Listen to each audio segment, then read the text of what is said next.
Selamat malam teman-teman. Kali ini kita akan bahas mengenai skema. Nanti kita juga bisa bahas soal website ini Simply Psychology ya. Psikologi yang sederhana. Jadi di sini kita bisa melihat apa, tata letak layout dari Simply Psychology ini ya. Website ini ada psikologi, kita bisa klik gitu ya, ada level psikologi ini satu mungkin ya kuliahnya kalau di Indonesia gitu, biopsikologi, biological psychology ya juga. Jadi bidang di psikologi yang berhubungan dengan aspek biologi manusia gitu. Jadi nanti di situ ada juga irisan dengan neuroscience dan lain sebagainya. Kemudian ada clinical research, riset klinis, ada kognitif, developmental, perkembangan, famous eksperimen, eksperimen yang terkenal dalam psikologi, riset metode riset dalam psikologi, learning theories, teori-teori pembelajaran, personality, kepribadian, sosial, statistik, kalau ini klik free all ya, nanti ada yang lain. Kemudian relationship, adult attachment, attachment orang dewasa, dating tips untuk kencan gitu ya.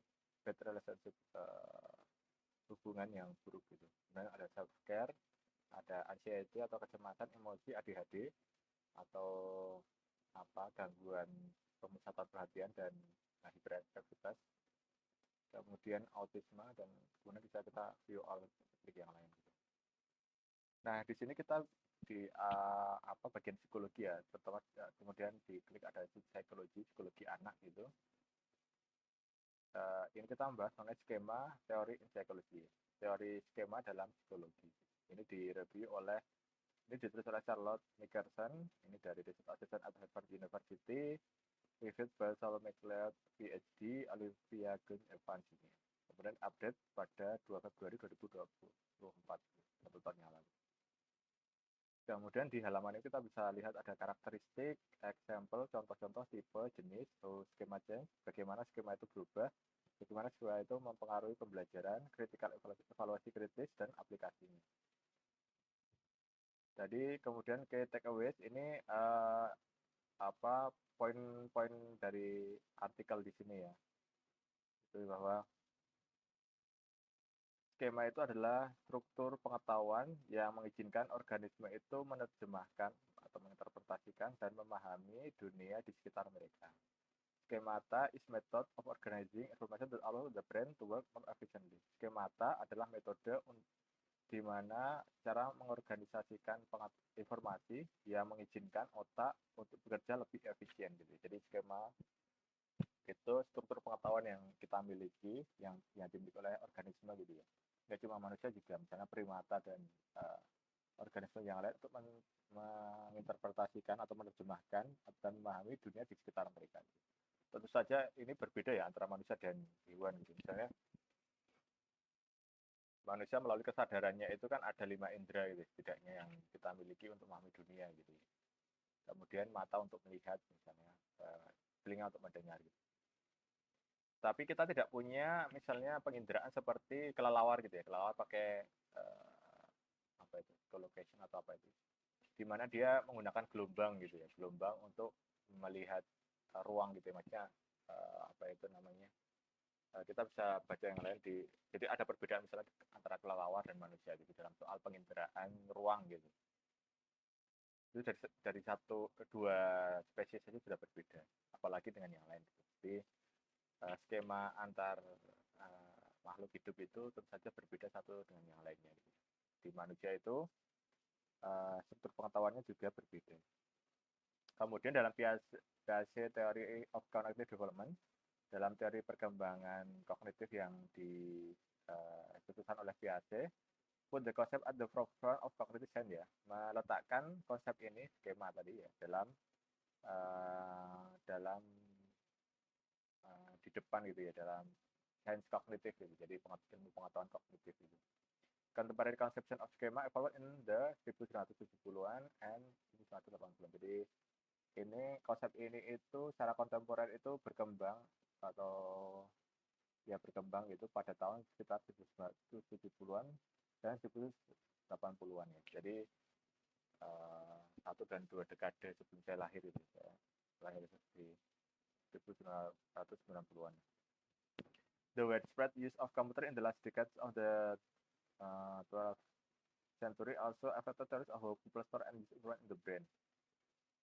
Kemudian bagaimana memperluasnya penggunaan komputer dalam dekade terakhir pada abad ke-20 juga mempengaruhi teori bagaimana manusia itu menyimpan dan menggunakan informasi yang ada di otaknya. Gitu. Jadi perkembangan penggunaan komputer itu juga mempengaruhi cara pandang manusia tentang bagaimana meletakkan informasi. Gitu. Jadi makanya ada human interface gitu ya, atau hubungan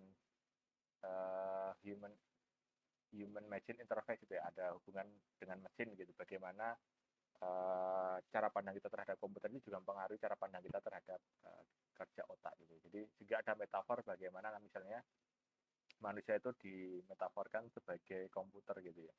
Jadi softwarenya itu adalah keadaan mental gitu kan, dianggap softwarenya gitu. Sedangkan otak itu sebagai hardware kayak CPU misalnya, atau yang di situ ada memori yang menyimpan gitu, atau apa namanya hard disk gitu sebagai ruang penyimpanannya, disamakan dengan misalnya otak gitu, atau central processing unit. Jadi penggunaan komputer di akhir dekade 20 itu juga mempengaruhi bagaimana teori tentang penyimpanan informasi di dalam otak manusia. There are 4 main types of schema. Ada 4 tipe skema. There are centered around object, the self, roles, and event ya. Itu berpusat pada objek, kemudian diri, peran, dan juga peristiwa. Jadi nanti konsep-konsepnya itu bersekitar antara itu. Kemudian schemas can be changed and reconstructed through person life. Jadi skema dapat berubah dan direkonstruksi sepanjang kehidupan seseorang gitu. Dalam tentang perjalanan manusia itu nanti skema juga berkembang secara dinamis gitu. Misalnya ketika anak-anak, kemudian ketika dewasa, itu dengan semakin banyaknya pengetahuan yang dia pelajari, maka itu juga mempengaruhi bagaimana skemanya itu bekerja. The two process for doing are assimilation and accommodation. Ada 2 proses yang bekerja di sini, yaitu asimilasi dan akomodasi. Skema have been pivotal in influencing theories of learning as well in teacher instruction method. Skema menjadi teori yang mempengaruhi dalam pembelajaran, bagaimana dalam guru itu menggunakan metode instruksi dalam pengajaran mereka. Nah, di sini nanti ada historical background historis dari teori skema gitu ya. Nah, ini bagaimana skema teori branch of cognition with how the brain structure knowledge. Skema, plural, skema, or schemata is organized unit of knowledge for subject or event based on past experience. Jadi teori skema itu adalah cabang dari cognitive science, ilmu pengetahuan kognitif, yang berpusat pada pembelajaran bagaimana otak itu, struktur pengetahuan yang ada dalam otak manusia. Skema atau pluralnya schemas or schemata itu merupakan unit pengetahuan yang terorganisasi mengenai suatu subjek atau peristiwa berdasarkan pengalaman sebelumnya. Jadi, maka dari itu semakin bertambahnya pengetahuan, maka skemanya juga akan secara dinamis itu berubah. Individual access skema to guide current understanding and action gitu ya. Individu mengakses skema mereka untuk sebagai petunjuk untuk memahami pemahaman dan aksi mereka saat ini gitu. Jadi misalnya ambil contoh yang mudah saja itu. Misalnya ketika kita masih kecil gitu kan, lihat api itu belum tahu bahwa dia panas ya disentuh gitu ya. Oh ternyata langsung secara refleks itu kita menghindari panas tadi gitu ya, karena baru nyentuh kok panas gitu ya, refleksnya kita menghindari. Sehingga setelah itu kita nggak perlu lagi nyoba untuk, kecuali iseng gitu ya, atau bermain untuk sebentar untuk kemudian menghindar lagi. Tapi melalui peristiwa di masa kecil kemudian skema kita terbentuk bahwa api itu digunakan sesuai kebutuhan gitu, bukan untuk bermain-main gitu. Nanti juga bagaimana pola lingkungan, pola pendidikan, kemudian interaksi sosial juga mempengaruhi kita menggunakan api gitu ya. Makanya dari itu ada orang-orang yang suka bermain mercon misalnya, bermain api dan sebagainya. Karena skema yang ada dalam otaknya mereka itu antara hiburan kemudian kehati-hatian nanti berbeda dengan orang yang lain gitu. Karena itu terbentuk secara dinamis dalam rentang perkembangan mereka. Jadi konsep-konsep sederhana seperti panas gitu ya, api dan sebagainya itu dalam skema pengetahuan tiap-tiap orang itu berbeda-beda.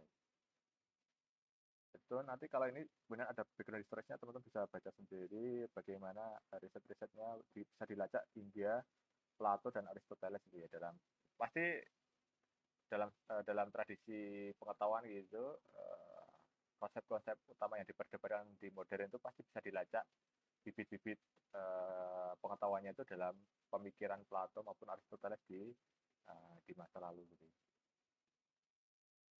Kemudian ada karakteristik of skema. Skema have variable, ada memiliki variabel, can be embedded on within another, dapat apa itu embedded itu gimana ya? Masuk ke dalam situ gitu, atau masuk ke dalam satu hal yang lain gitu. Skema represent grounded at level of abstraction. Skema itu merepresentasikan pengetahuan pada semua level abstraksi manusia gitu ya. Jadi ada setiap level mulai dari tingkat pengetahuan yang rendah sampai yang complicated gitu ya, yang hasil dari penalaran deduktif, induktif gitu, nanti juga dihasilkan pengetahuan-pengetahuan yang lain gitu ya. Jadi dalam semua level abstraksi itu skema itu mencakup semua hal itu gitu. Kemudian skema represent knowledge rather than definition. Skema itu merepresentasikan pengetahuan dibandingkan definisi ya. Jadi bukan soal definisi dari suatu konsep itu, tapi tentang pengetahuan secara menyeluruh yang dimiliki oleh seseorang gitu.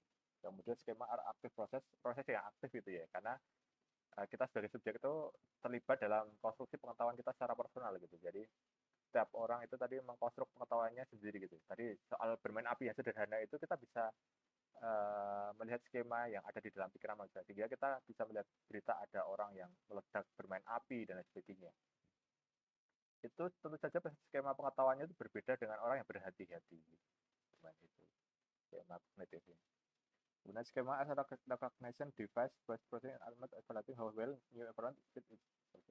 Skema juga merupakan alat untuk merekognisi bagaimana proses itu ditujukan untuk mengevaluasi bagaimana suatu informasi baru itu fit atau enggak kepada skema sebelumnya gitu. Jadi misalnya kalau kita sebagai seorang muslim punya suatu konsep tentang keimanan dan kekafiran gitu, ada pengetahuan yang baru, misalnya ada yang konsep relativisme beragama gitu. Nah itu mau diletakkan di mana itu pengetahuan modern yang wacana baru soal relativisme pengetahuan itu dimasukkan dalam kerangka keimanan kita, apa ditolak atau diterima gitu. Jadi harus kita selain aktif proses yang aktif, dia juga proses untuk mengevaluasi diri sendiri gitu. Jadi ini proses yang sangat dinamis gitu skema ini.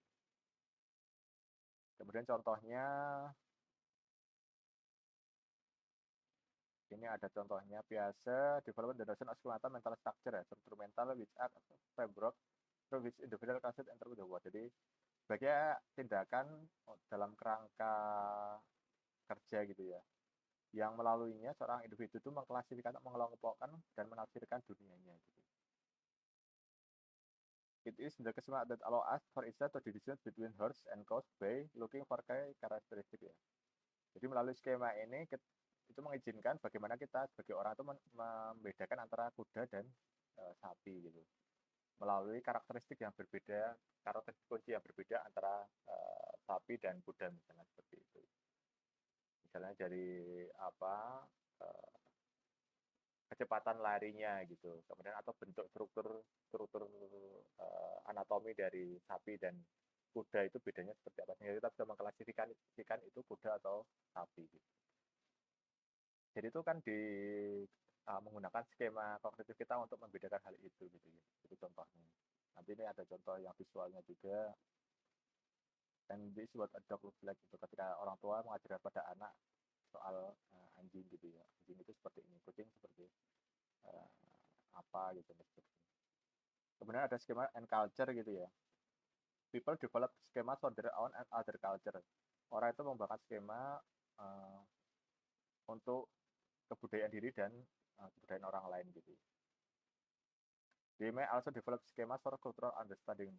Mereka juga mengembangkan skema untuk pemahaman kebudayaan secara menyeluruh gitu ya. Jadi ketika kita punya skema kognitif soal kebudayaan, kita juga bisa itu menjembatani untuk memahami bagaimana skema kognitif orang lain soal kebudayaan mereka sendiri. Jadi di situ juga bisa menjembatani antara skema kognitif yang berbeda-beda gitu, sehingga itu ada relasi antara skema dan kebudayaan.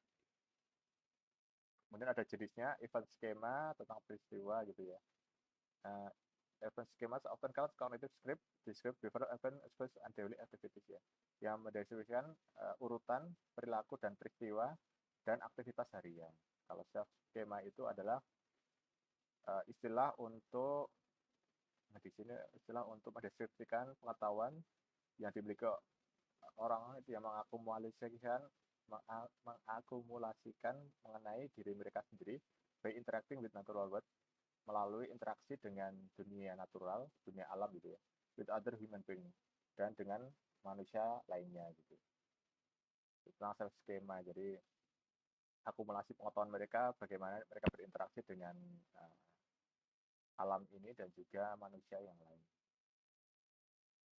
In turn, this influence people behavior toward others and their motivation. Jadi hal ini mempengaruhi perilaku orang terhadap orang lain dan juga motivasi mereka. Kemudian ada objek skema, have to interpret in animate object ya. They inform people's understanding of what objects are, how they function, and what someone can expect from them. Ini menginformasikan pemahaman tentang objek itu apa, kemudian bagaimana fungsinya, dan juga ekspektasi mereka terhadap hal itu. Sehingga kita bisa ketika dalam dunia sekarang ada ChatGPT ya, artificial intelligence, yang kita ada chatbot gitu ya, kita bisa input perintah, kemudian ada percakapan yang dihasilkan dari situ. Ada orang-orang yang melihat fungsi dari chat itu ya sekedar untuk mengakses informasi secara cepat gitu, seperti googling gitu. Tapi kita lebih spesifik lagi untuk mencari pengetahuan yang kita inginkan di dalam ChatGPT gitu. Tapi ada orang-orang benar yang menggunakan itu seperti obrolan dengan orang lain yang menganggap bahwa itu obrolan beneran gitu dengan orang lain, sehingga nanti skemanya juga berbeda gitu. Makanya dari itu teman-teman akan menjumpai di zaman modern ini orang-orang yang bisa delusional gitu ketika berhadapan dengan ChatGPT gitu. Seakan-akan dia perintahnya, anggaplah kamu ChatGPT sebagai suatu individu tertentu yang seperti ngobrol gitu. Kemudian dari situ seakan-akan berinteraksi dengan manusia yang lain gitu. Itu ada beberapa kasus yang akhirnya menjadi delusional dan berekspektasi terhadap mesin, padahal itu kan inputnya otomatis gitu ya. Dan akhirnya mereka delusional dan bisa depresi gitu dari interaksi yang sebenarnya artifisial seperti itu. Jadi bahkan dengan objek inanimate objek seperti mesin gitu ya, itu orang bisa mengalami delusi juga ketika skemanya itu tidak sehat gitu. Kemudian ada juga role skema tentang mengenai peran, bagaimana orang itu seharusnya berperilaku dalam peran mereka, in particular situasi sosial yang tertentu, yang khusus gitu. Kemudian di sini juga dijelaskan bagaimana skema berubah gitu, melalui dua ya, asimilasi, information become incorporated into pre-existing schema ya. Informasi baru itu diterjemahkan dalam skema yang sudah ada sebelumnya gitu. Atau akomodasi, skema may be altered, atau skema itu berubah ketika ada informasi pembanding yang baru gitu. Jadi ada dua proses yang dilalui dalam skema kognitif ini. Skema affect learning, di sini juga dijelaskan mengenai bagaimana skema itu mempengaruhi pembelajaran seseorang gitu. Ada penjelasan untuk accreditation. In accreditation, learners transmit in your input into the existing schema without making any change to overall schema. In accreditation itu pembelajar itu mengasimilasikan input baru atau masukan baru pada skema yang sudah ada tanpa mengubah secara total skema yang sudah ada sebelumnya gitu. Kalau tuning is when the learner that the schema is inadequate for the independent atau modify the schema. Jadi kalau tuning itu informasi baru itu bisa merombak skema yang sudah ada sebelumnya gitu ya. Misalnya ketika kita melihat misalnya dulu orang-orang yang mengira dari data yang sebelumnya bahwa bumi itu pusat alam semesta gitu. Ternyata informasi baru itu merombak cara pandang terhadap pengetahuan yang yang lebih komplit lagi tentang ternyata bumi itu bukan pusat tata surya gitu. Bahwa kemudian ada matahari sebagai pusat gitu. Kemudian ada perspektif lain lagi, data lain sehingga bahwa sebenarnya dua-duanya bukan pusat gitu, baik matahari dan bumi itu. Sebenarnya kita itu berputar dalam galaksi itu juga berputar dalam struktur kosmos yang lebih luas gitu. Bahkan nanti ada tambahan informasi lagi soal galaksi lain yang semuanya bergerak gitu, atau lebih tepatnya mengembang gitu. Sehingga informasi baru itu merombak skema kita yang sudah kita ketahui sebelumnya gitu. Yang kita anggap benar sebelumnya. Misalnya pengetahuan kita di masa lalu misalnya bumi itu kita anggap sebagai pusat karena kita hidup di bumi ini. Padahal setelah ada informasi baru itu merombak skema kita tentang ilmu fisika dan sebagainya. Kemudian restructuring, the process creating new schema that addresses the inconsistency between the old schema and newly accessed information. Jadi mengalamatkan inkonsistensi antara skema yang lama dengan informasi yang baru gitu. Jadi perlu diadaptasi ke mungkin ini tidak merubah, ini mungkin hanya sekedar nambal gitu. Kemudian ada critical evaluation dan kemudian terakhir aplikasi. Gitu. Kegunaannya misalnya dalam dunia pendidikan dan sebagainya. Ini referensinya. Jadi teman-teman belajar seperti ini skema ini ya, dari skema dan psikologi itu bisa untuk mengevaluasi diri kita sendiri gitu ya. Skema ada informasi baru itu mau dimasukkan dalam skema kognitif itu bisa masuk atau tidak itu, atau kita justru perlu untuk merombak skema kognitif yang kita percaya sebelumnya. Mungkin itu teman, semoga bermanfaat.